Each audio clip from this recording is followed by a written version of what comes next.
In 2025, footage from beneath the Giza Plateau started circulating online. It showed archaeologists chest-deep in black water, climbing around a stone coffin sitting on an island in an underground lake.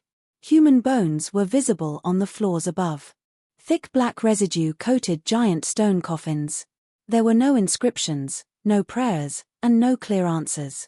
The site is called the Osiris Shaft, and it sits under the causeway between the Sphinx and the Second Pyramid. What is down there is real. What it means is not settled. The deeper you go, the stranger it gets. The legend becomes physical. For a long time, the idea of secret chambers under Giza sounded like tourist talk. Local guides told stories about flooded tunnels and underground tombs. Children in nearby villages said that if you stomped on certain points in the ground, you could hear hollows below. The stories lined up with something written more than 2,000 years ago by the Greek writer Herodotus. He recorded that a ruler of Egypt was buried in a chamber surrounded by water, on an island inside a man-made lake. Most historians did not take that literally. Herodotus is famous, but he is not always reliable. He mixed eyewitness reporting with rumor and state propaganda. For decades, underground lake tomb sat in the same category as other ancient claims that no one could prove. Interesting, but probably exaggerated. That changed in 1933, when Egyptian archaeologist Salim Hassan was working near the causeway of the Pyramid of Khafra, the second large pyramid of Giza. His team opened a vertical shaft cut straight into bedrock. At first it looked like a simple well. Then they realized it kept going. A shaft dropped to a chamber. From that chamber, another shaft dropped even deeper. Hassan tried to excavate it. He brought in pumps. He brought in workers. The problem was water. Groundwater kept flooding the lower levels. He would drain it, and within hours the chambers would fill again.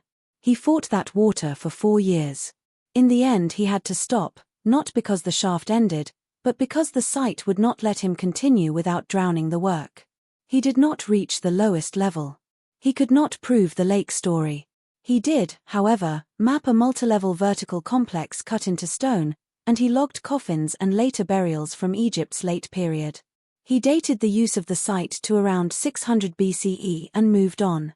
For most of the 20th century, the shaft sat open but ignored. Local kids swam in its water. Tourists walked past it without knowing it was there. It showed up in excavation notes and then faded out of public view. The legend went quiet, but it never fully died. The unanswered question stayed the same. Was Herodotus lying, or had he actually described something real under Giza? What brought a new team back to the site in the late 1990s? If the story of the lake coffin was true, what else had been missed under the plateau? The first level, a room with no voice. In 1999, Egyptologist Zahi Horace led a new descent into what is now known as the Osiris Shaft. This time the team had modern pumps, safety gear, better lighting, and cameras. They forced back the groundwater enough to reach areas Salim Hassan could only document from above. About 6 meters, 20 feet, below the surface, they entered the first chamber. On paper, the space sounds plain. It is a small limestone room cut out of solid bedrock. There are no decorations on the walls. There are no painted scenes, no carved spells, no hieroglyphs asking the gods for protection. The walls are bare stone. The floor is plain. There are no grave goods. That may not sound dramatic, but in Egyptian archaeology it is a red flag. Egyptian burial spaces are rarely silent. Even minor tombs for normal citizens often include some kind of offering niche, personal items, carved name, or prayer for the afterlife. The dead were not sent off quietly. The souls of the dead were supposed to be supported by words, symbols, and ritual. A space like this is not normal. Members of the team said the air felt heavy and stale. Light did not travel far. Sound did not carry right. The chamber did not feel like a final resting place. It felt like an entry checkpoint. The most striking part of that first level is what sits below it. In the middle of the floor is another cut shaft, dropping even deeper. You stand in that first chamber and you understand right away that you are not done. The space is not the goal. It is the doorway. This is where the modern team had to make a choice. Stop and document what was already unusual, or keep going into a much tighter descent with less safety margin. They kept going. If the first room was intentionally plain, what did the builders think waited below it that mattered so much? The second level, bones and stone coffins. The second level sits about 12 more meters down. Here the tone of the site changes fast. The team entered a rectangular room carved with clean lines. Cut into the walls were side niches. Pushed into those niches were giant stone coffins, also called sarcophagi. These were not small boxes. These were huge slabs of stone, some so large that even with modern gear it would be hard to move them. One coffin was wedged into place in a way that actually blocked an opening. It looks less like storage and more like deliberate seal. Now for the disturbing part. The sarcophagi are blank. No name. No title. No hieroglyphs. No god figures. No paint. Nothing. In ancient Egypt, coffins almost always carry identity. A coffin with no name is already strange. Several of them in one chamber is even stranger. Then there were the human remains on the floor. Bones lay scattered across the chamber. At first glance, people thought tomb robbery. Looters, chaos, disrespect. But then physical anthropologists and a surgeon looked more closely. The pattern was not random. Many of the bones seemed to come from only one side of the body. Right ribs. Right legs. Right arms. Right halves. That is not how normal Egyptian burial works. Ancient Egyptian religion focused on keeping the body whole. The idea was that the physical body had to be complete so the person could live in the afterlife. Organs were removed, yes, but they were stored. Parts were not supposed to be scattered. So why were partial bodies arranged in a controlled chamber with giant sealed coffins? Some researchers have pointed out that the god Osiris, ruler of the underworld, was said to have been killed, cut into pieces, and reassembled. That story is central to Egyptian religion. It explains both death and rebirth. But it is still shocking to see anything that looks like an echo of that story acted out in a physical room with real human remains. On top of that, thick black material was found coating parts of the coffins and even streaking down walls. Tests on samples described a blend of resins, oils, beeswax, and bitumen. These are the same substances used in mummification, but here they were spread over stone instead of skin. In ancient Egyptian color language, black is not evil.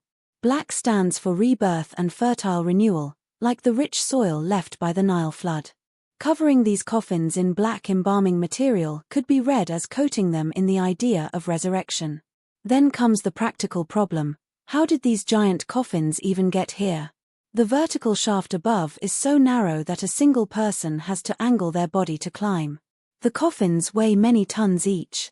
Lowering them down a tight chute without breaking them should not be possible using known Old Kingdom or late period methods. Carving them in place is one guess. Sliding them down slowly while filling and emptying sand is another guess. No one has a final answer. The chamber on the second level raised two clear ideas. First, whatever happened down here was not normal burial. Second, somebody wanted to block access to whatever was even deeper. Why seal a passage with a stone coffin unless you are protecting what lies below it? The third level, the lake and the island. About 30 meters, close to 100 feet, under the Giza Plateau, the shaft opens into the most talked about space in the entire system. This is the level that gave the Osiris shaft its name and made even veteran archaeologists admit they felt uneasy. The air turns cold and wet. The rock underfoot gets slick. Pumps have to run almost non-stop to keep the water level manageable. The team steps off the ladder and into a flooded cavern. In front of them, still, dark groundwater pooled in a natural basin carved within the bedrock. The water is calm and black.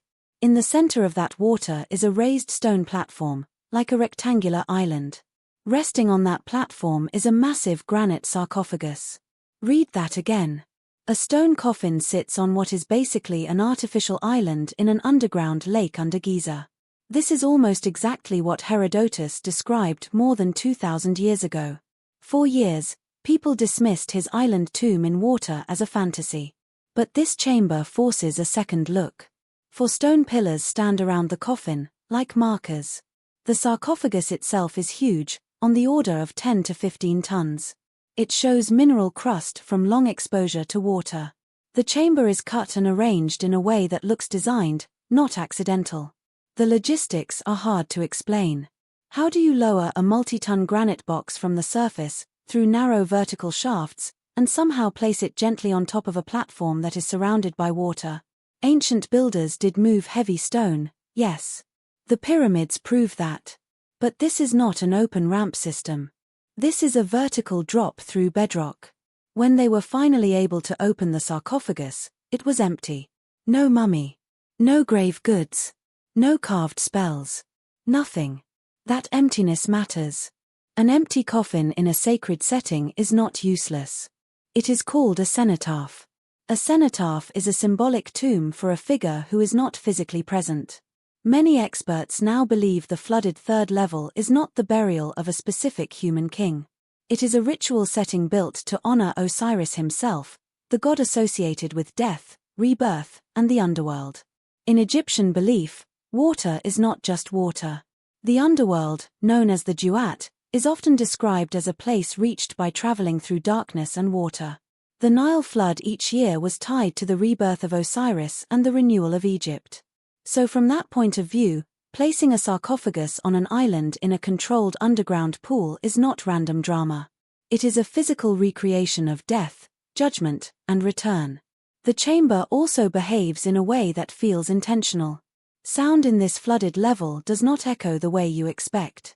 A single voice bounces and rolls until it sounds multiplied, like a chant answered by other voices in the dark. Engineers and acoustics researchers who have modeled the space say that the shape of the room, plus water, plus stone, creates unusual audio feedback. A priest performing a ritual here thousands of years ago would not have sounded alone. So this level gives us several facts. There is an underground water chamber. It holds a central coffin on a stone island. The coffin is empty. The space appears to act like a stage for a ritual linked to Osiris. The description lines up. Like and subscribe.